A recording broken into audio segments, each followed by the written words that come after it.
Welcome to the MacBath Studios! Today we're going to be making a recipe from Hannah Woolley's 1671 book, The Queen-like Closet or Rich Cabinet. Eagle-eyed viewers might notice that the MacBath's logo comes from the cover of this book, which makes it the perfect one to start with. We're using the second edition, which is freely available from Project Gutenberg. Link below. If you watch historical dramas and think, I want to eat what they're eating, this is the book for you. It has hundreds of Restoration-era recipes for pickles, sweetmeats, breads, cakes, oysters, and soap. Okay, a little bit of context. In 1671, Shakespeare had already been dead for 55 years. King Charles II was on the throne, and it's known as the Restoration Era because they had just restored the monarchy after Thomas Cromwell and the Puritans had taken over after the Civil War. So this was a time of relaxed austerity following Puritan rule. More sumptuous feasts, and, fun fact, women were finally allowed to act on the stage. Today we'll be making recipe number 123 from part 2, which is a ball to take stains out of linen, which many times happens while cooking or preserving. So true, Hannah. So, it's a very simple recipe, having only 3 ingredients. 1. 4 ounces of hard white soap. 2. 2 small lemons. And 3. A hazelnut's worth of roche alum.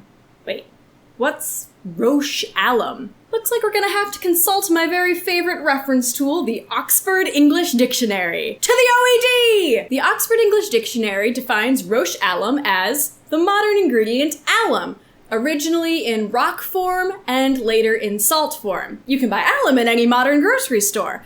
Salt form, not rock form, so that's what we're going to be using. Step 1. Take 4 ounces of hard white soap. Now here I'm cheating a little bit. Soap that was made in 1671 and modern soap, even handmade modern soap, are pretty different. Soap from that period was typically made with tallow, which is beef fat. It was very harsh on the skin and did not smell very good. Also available during this period was Castile soap, which we still have today, which is 100% olive oil soap. What we're going to be using today is some plain goat's milk soap that I whipped up a while ago. It still has coconut oil and shea butter in it, which is not something that would have been available to Hannah in 1671. So like I said, cheating just a little. Step 2, 2 small lemons. Now, due to our Mondo Giant modern fruit, I'm actually only going to be using 1. And step 3, as much alum as is in a hazelnut. Not a measure I'm too familiar with. For one thing, she doesn't specify. Is this a hazelnut in the shell or a hazelnut unshelled? For today, I'm going with the hazelnut unshelled. It's less alum, it'll probably make a less harsh soap ball. We're gonna beat our 3 ingredients together in the mortar and pestle, make them into balls, and then the real test begins. And if for some strange reason you don't have a giant mortar and pestle in your kitchen, I would probably use a cheese grater for something like this.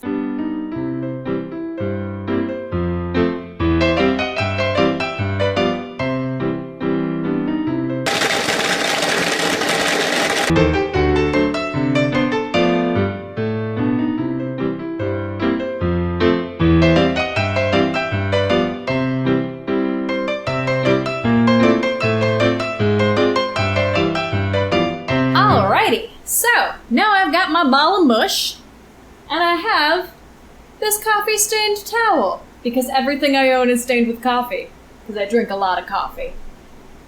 So let's see if my mush ball and Hannah's know-how can get this stain out. So I'm going to dip it in warm water, as per Hannah's instructions, and rub it in. Oh my. Now, it's possible that letting this concoction dry, maybe overnight for a few days, is gonna get better results. But let's see what we can do with the raw ingredients. Well, seems a little yellow. Let's keep rinsing. Well, I still see a faint stain, but it's certainly better. So I give this one a B+. It mostly works, which is about what you'd hope for. So let's unpack this a little bit. Why does this recipe work? The soap is pretty self-explanatory. Lemon juice is still a very popular natural cleaning ingredient used in tons of recipes all over the internet. Alum works in a similar way. It's a high salt concentration, great at breaking up tough stains.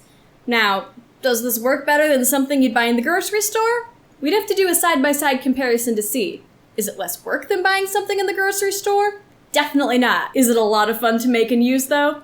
Absolutely. Plus, bragging rights. Hey, I made that. So thanks for watching.